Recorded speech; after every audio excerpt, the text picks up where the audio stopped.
We are so back. What's up, everybody? How you doing today? Welcome back to the Steelburgh. It's been a while. Different location now. I am now in college, all grown up. And back by popular demand, we're going to talk about the Steelers season. It's been a little while. I know I cut it short mid-season last time. Just got busy with school and whatever. But it was requested that I come back and start talking about the games again. And the Steelers just played their first game this weekend, a big win against the Falcons. So I thought I'd come back and keep talking about it again. If you like it, you want me to keep talking about it, I will continue to do so. If not, maybe I'll just keep my opinions to myself, whatever you guys want. But without further ado, let's get right into this game. So the Steelers won against the Falcons on Sunday at 1 o'clock, 18-10. The Steelers, all 18 points coming from the leg of Chris Boswell. He was 6 for 6 on field goals, with 3 of them being over 50 yards. I mean, I'm sorry, 2 of them being over. No, there was 3. Yeah, a 51, a 57, and a 56. All being over 50 yards. And then the rest, I mean, they weren't chip shots, but he hit them. And he put up all 18 of our points. Defense stepped up and was able to keep the Falcons to just 10. Stressful game, let's say that. First game with a new offense. First game with a completely new quarterback room. I thought Arthur Smith was a little hesitant in this game, but I'll get into that a little bit later. First things first, I want to talk about is our quarterback, the man, the myth, the legend, Justin Fields. So Fields was put into play because Wilson has dealing with a calf injury, and it seems like he's going to play this week in Denver as well. From what I've seen today and yesterday, he seems to have been practicing with the first teamers. So that seems to insinuate that he'll be the starter next week as well. Which I like that. I like not immediately switching back to Russ, giving him another week, maybe let him build some confidence. He started off a little shaky. He missed a couple pretty wide open receivers. He missed Najee in the flat for one. I think he missed Pickens on the sideline for another easy one as well. Just really needed to settle down. He was rolling out and missing just wide open receivers. But then for the rest of the game, he ended up being really good. He went 17 for 23 for 156 yards. Didn't throw for a touchdown, obviously, as we just hit the field goals, but still had a pretty good game passing-wise. And I thought he definitely looked better. He was able to use his legs a lot. In terms of rushing, he had 14 carries for 57 yards.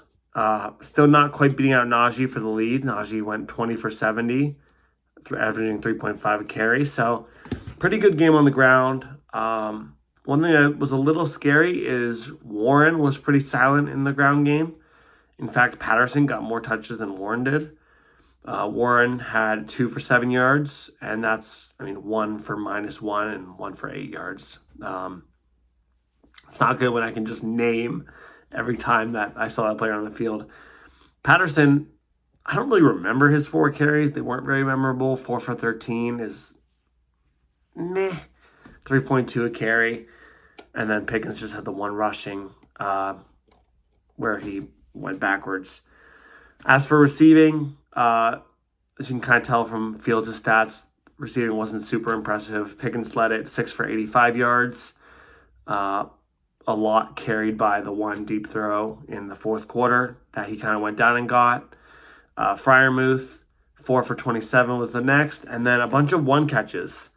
Other than Pickens and Freiermuth with 6 and 4, no one really stood out in terms of receiving. And even Van Jefferson only had 1 catch for 1 yard. So we really want to get more of that going. And I know the Falcons have a really good secondary, but we got to get more throwing, especially in the middle of the field. If you look at his throwing pattern, he's throwing a lot on the 2 sidelines, which we saw a lot during Canada.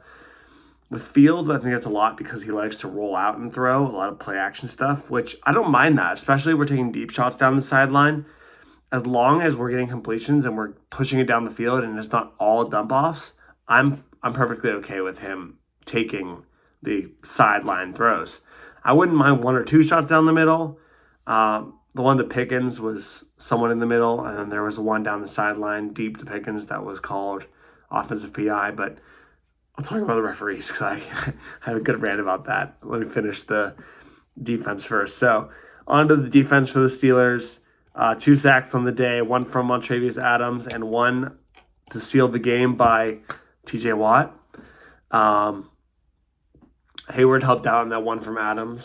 I'm repping his jersey today during this video.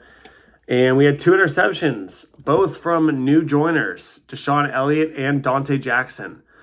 So Dante Jackson having the one that sealed the game at the end there. Deshaun Elliott having the big one on one of the first drives of the Falcons. One of our many field goals came from that interception.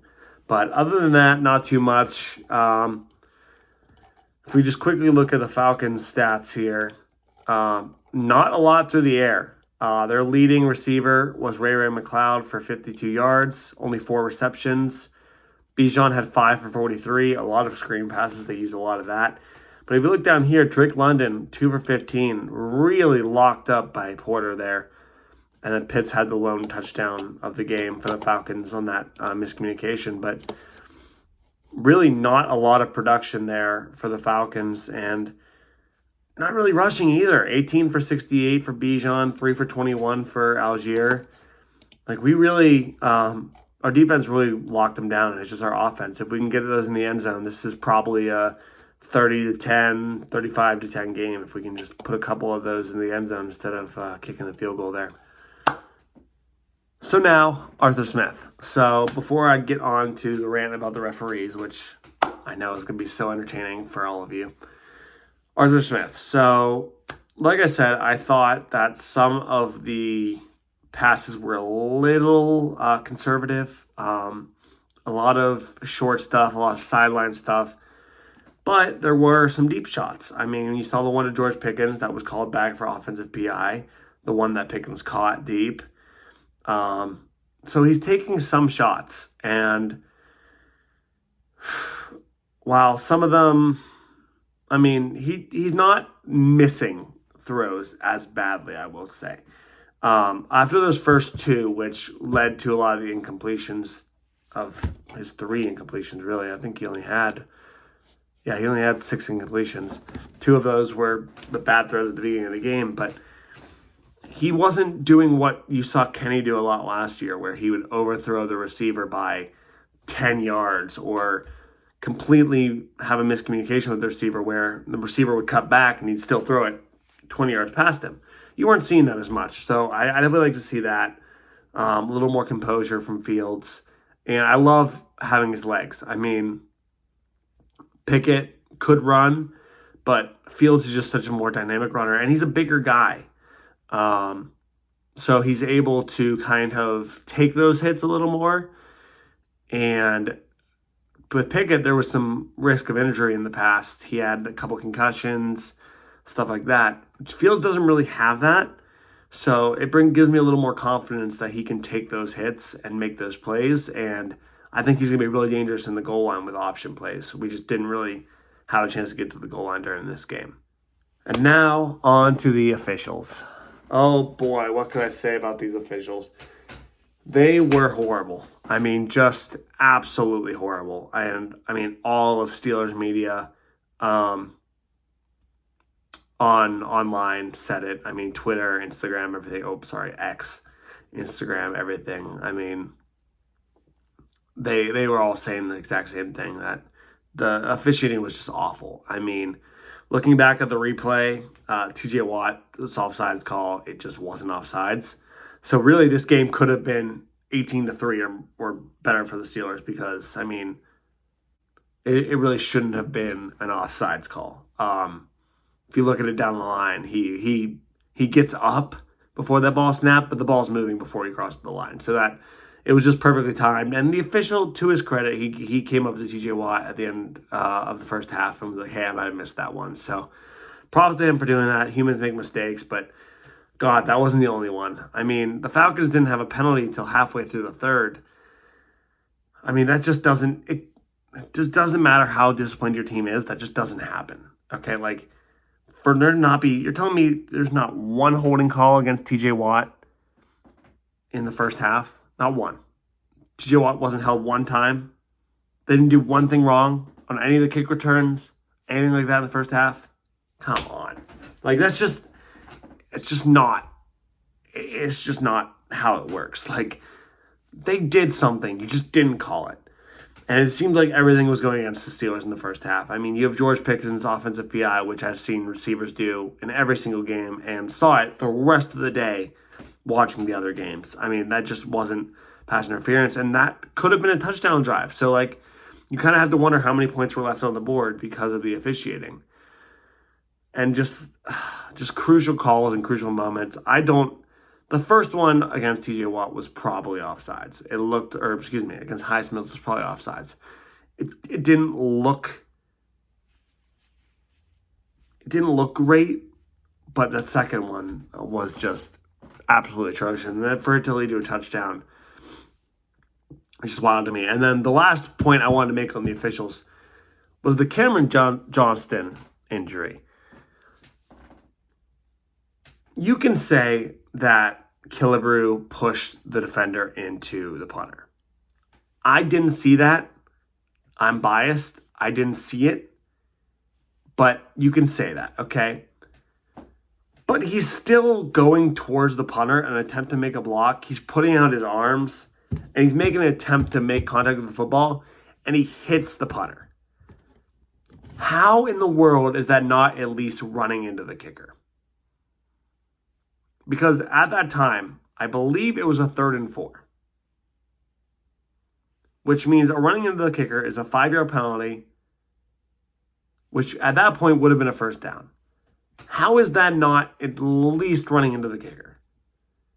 It wasn't the plant leg, whatever, fine. It was the kicking leg coming down. But, like, how do you not get any call on that? I mean, I don't think it was close to egregious enough on the end of Killebrew to not call that. And I just, to lose our punter for the season and not even get anything out of it. I mean, thank God we won that game. I mean, if we hadn't, I'd be having a much different video right now, but it's just wild to me.